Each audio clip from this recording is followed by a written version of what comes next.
Alright, so what's up, Value, man? That video was sick. What's your real name? Matrick? Matt? Is your name Matt? My name's Eric. What's up? So I wanted to elaborate further on this idea of allowing. And I know that Abraham Hicks, law of attraction lady, and the person she's channeling from, Abraham, she also talks about the law of allowing, and I'm not exactly sure what that is, what she's referring to, but last night I had this experience, and I've been practicing this, but I was just so clear, this idea of allowing, allowing all experience.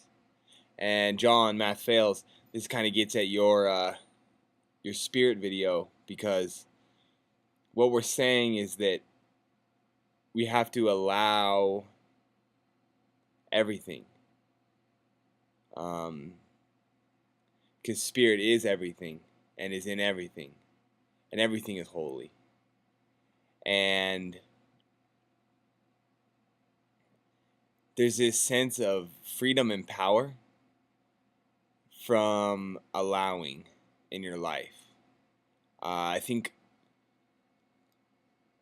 this maybe is like the positive side, or the positive way of looking at this thing I always say, which is there's nothing to fight. And I'm always trying to really emphasize the fact that there's nothing to fight on one hand, and that there's nothing to build. We don't have to figure out God. We just have to allow.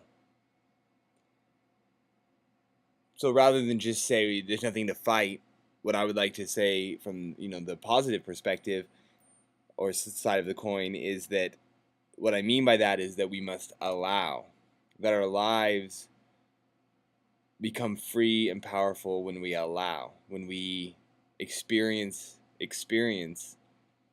openly.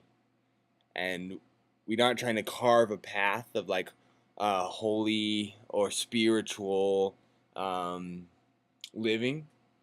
We're just allowing experience. And one step in that direction leads to kind of this idea of indulgence, which you have Buddha with the middle way, spending a certain amount of time indulging, spending another certain amount of time being an ascetic, and basically saying they're the same thing. So allow experience in all forms. Indulge if you want, but then the next step beyond that I'm starting to really feel powerful in, is this idea of not even indulging, but just allowing everything.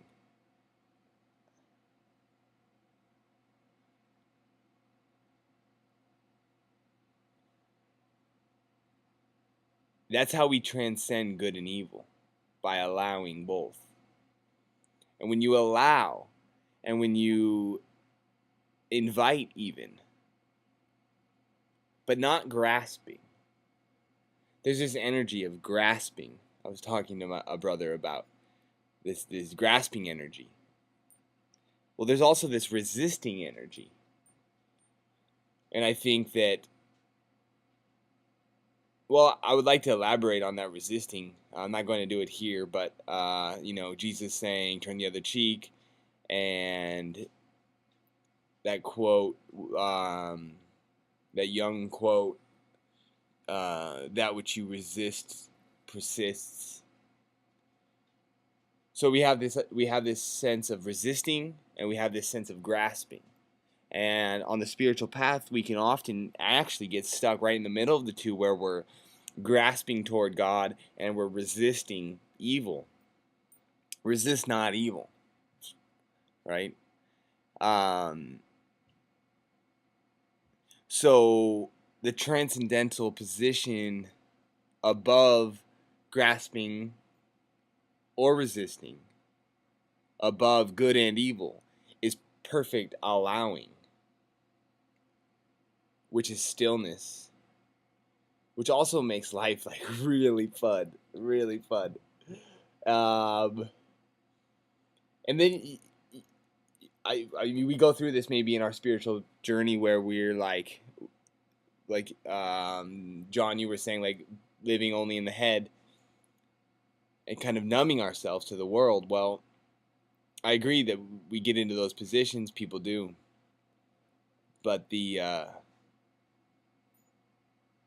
technique is allowing, perfect allowing.